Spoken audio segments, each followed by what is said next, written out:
Welcome back. Still tuned in to Salam Media with myself, Salalo Makudere. The time is 9:37, and in a bit we'll be joined by the CEO of Developing Ambitious Resilient Entrepreneurs, D.A.R.E, Mooniba Bhyat, the founder of the organization, and we'll be chatting to her about her time in Turkey.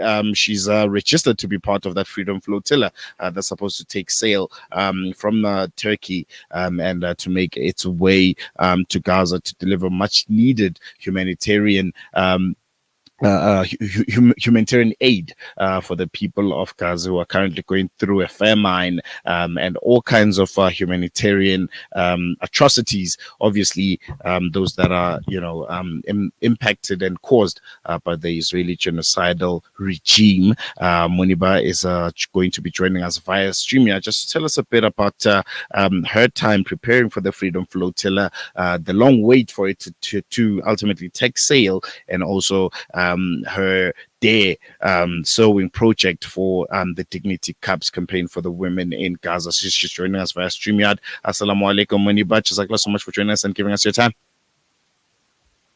Wa alaikum salam. It's really, alhamdulillah, a pleasure once again to be on the Salam Media broadcast and to have this interview with you.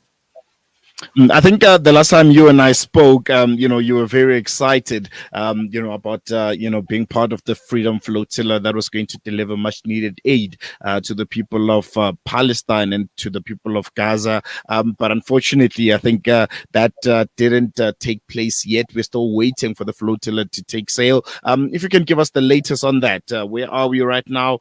You're back in South Africa. You were in Turkey for that duration. What's the latest?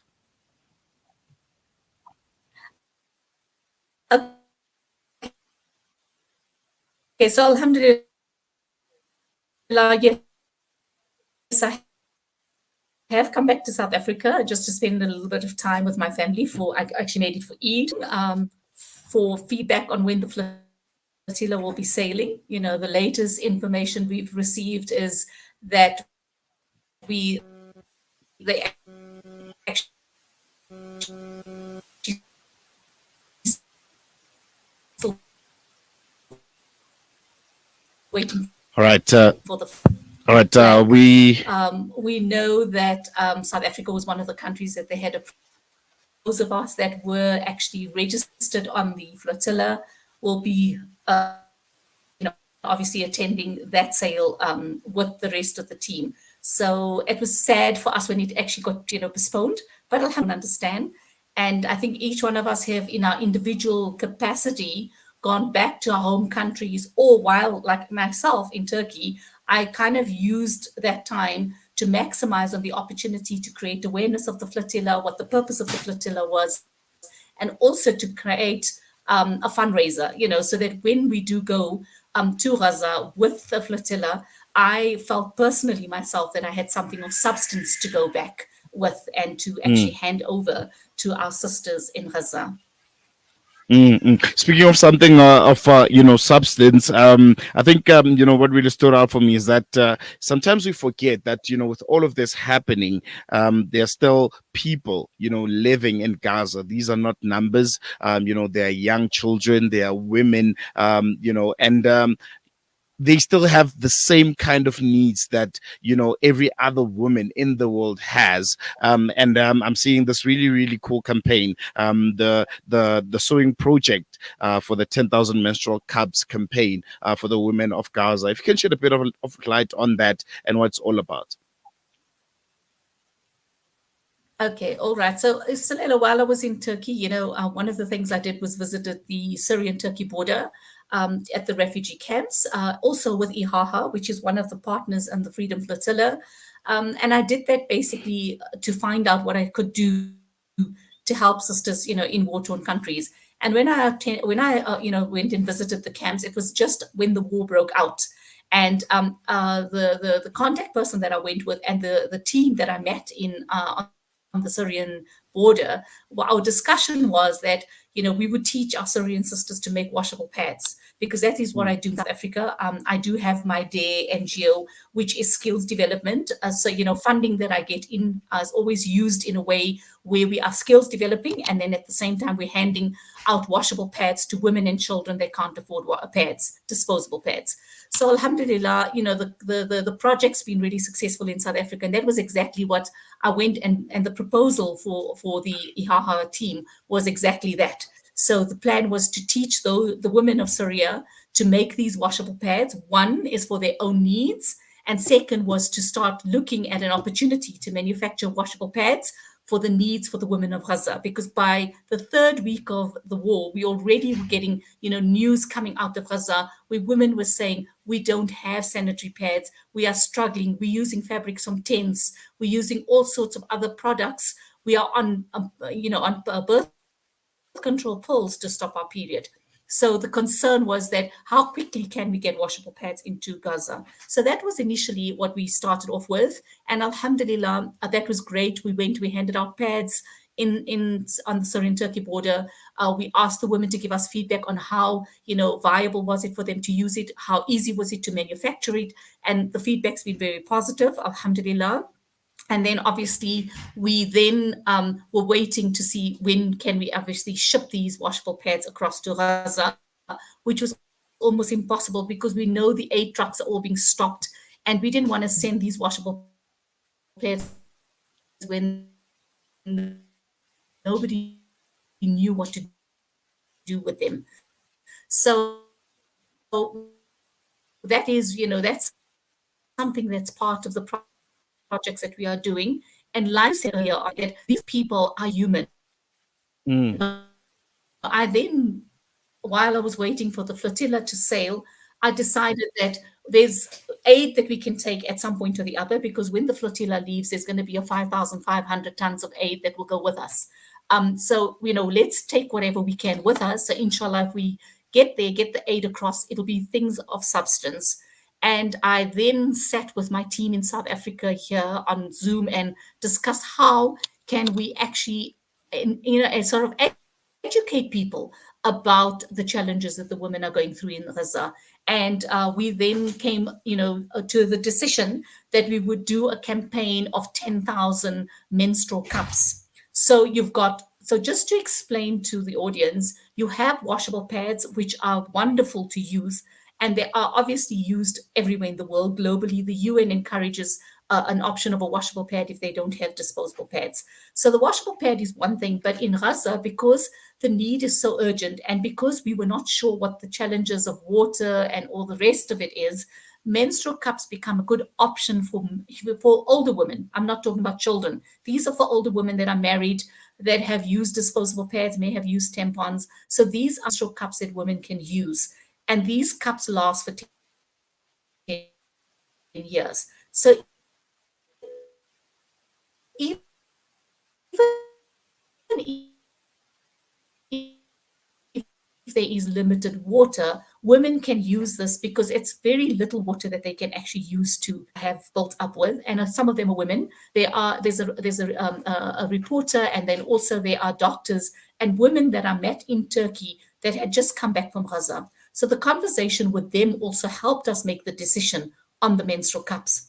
And what they said to us is, remember, we as people from Gaza are very innovative. So even if we don't have fresh water, we use salt water for our washing, our clothing, and all the other things that we need to use water for. So Alhamdulillah, that really helped us say that if we do a campaign like this, the menstrual cups will not go to waste. And that can be the first sort of menstrual health products that will go into Gaza from myself and our organization and from the people of South Africa. And then inshallah, from there, we can work on then our next project will be the washable pads that can get shipped over from Turkey. So Alhamdulillah, we started the campaign on the 1st of May, and it was a 1-month campaign for Menstrual Health Month. And within the month, we had support from all our funders and donors in South Africa. And we've managed to, collect the funds for the 10,000 cups. We've also had more than that, actually. So Alhamdulillah, it's much more than the 10,000 menstrual cups that we collected for. And then what I did is we have also ordered the menstrual cups with a company in Turkey. So logistics, there's no logistics cost. There's no unnecessary admin cost. And that was my, my intention when I started this campaign, that when we do actually fundraise, that every single cent of the money that we collect from the D.A.R.E Foundation will be going to the women of Gaza. So Alhamdulillah, I'm very, very thrilled, as so is my team, and so is Zainab Jasat, my she's a board member, and she's also been very, very instrumental in all the connections and the social media posts and all of that she's been assisting and been pushing over from here. She's the one manages our social media page. So Alhamdulillah, I have a beautiful team of people that have supported me to make this possible.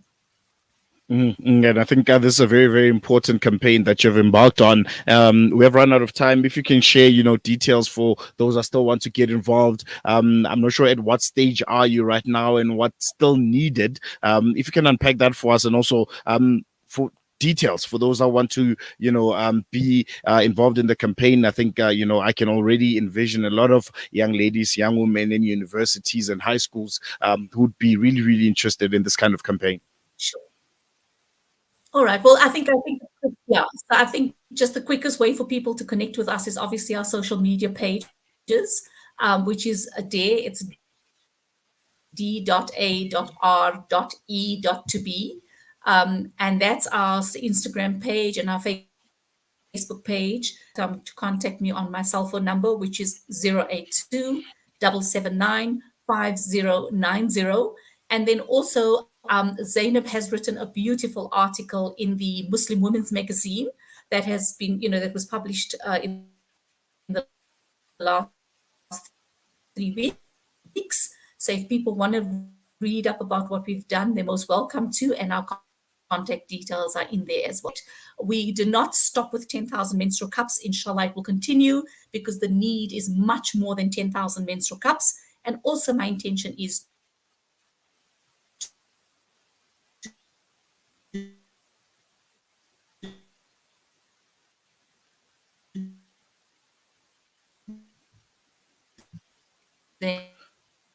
All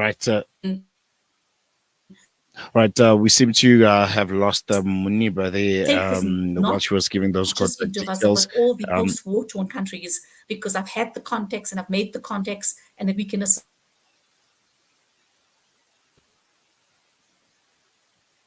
All right, I think we'll wrap up that interview because we have seemed to have lost Mooniba while she was giving her contact details. I think you can just check it out on our screen here. We'll be posting all of her contact details. That's her number, 082 779 5090. This is Mooniba's direct number if you want to get involved in this project. It's a Dignity Cups campaign for the women in Gaza who have similar needs to the women of South Africa and the women all over. Mooniba, just a parting shot. We seem to have lost you there before we wrap up. We did share your contact details, all of your social media details here on our screen, and we'll continue sharing it for those that want to get involved. But just in wrapping up, anything else you'd like to say?